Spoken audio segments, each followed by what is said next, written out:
Фәридә, бүген мин сезне Татарстанның табигаты тарихы музеена чакырам. Киттекме?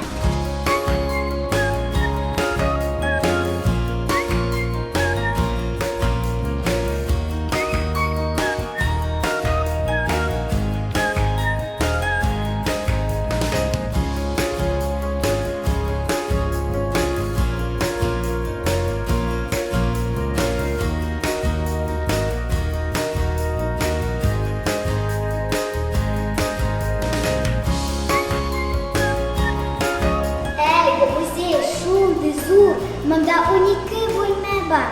Һәрберсендә кызыклы экспонатлар күп.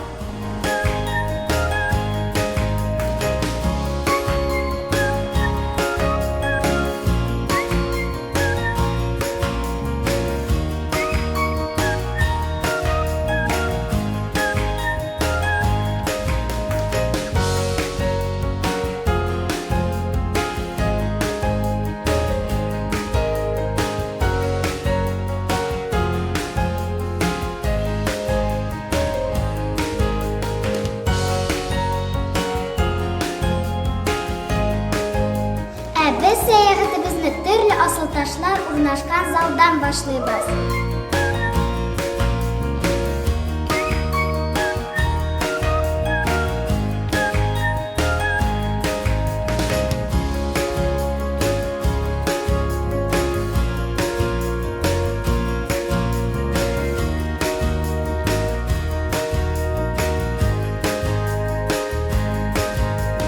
Аметист, тау хрустале, гәрәбә, гранат, нефрит, мәрҗән, инҗе кебек асылташлар кешеләргә 7000 еллап таныш. Ләкин бу ташларны бары тик байлар гына куллана алган. Асылташ хуҗасының югары катлам вәкиле булуын күрсәтеп торган.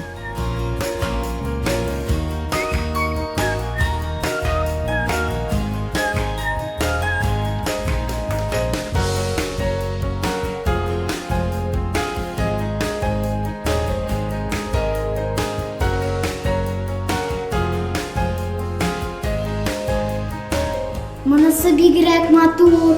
Нәрсә икән ул? Сез белмисезме? Мин беләм, исәнме Фәридә? Исәнсез. Бу гранат, ул табигый асылташ. Ә ник ул яшел төстә? Беләсеңме Фәридә?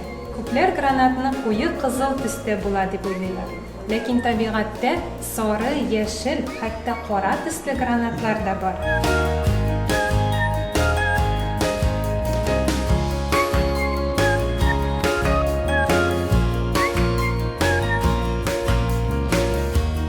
Бу яшеле дә гранат асылташымы?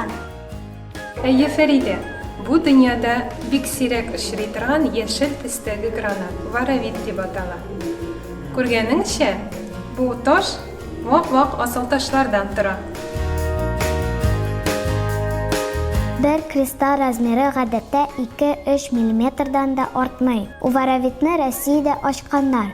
Дөнья буйлап тагын башка җирләрдә дә чыганаклар бар.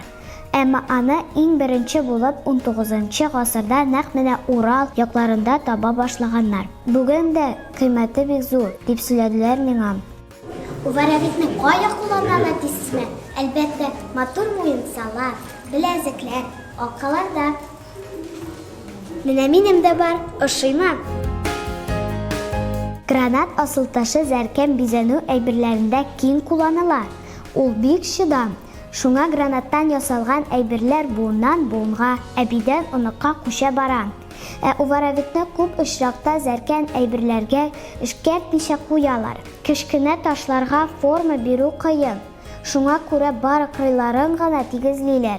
Димәк, яшел гранаттан эшләнгән бизәнү әйберләре һәр вакыт төрле, кабатланмас була. Шадымы? Татарстанның табигаты тарихы музеена син дә кил. Комментарий яз, лайклар куй. Табигатның әле без белмәгән серләрен бергәләп өйрәник. Күрешербез!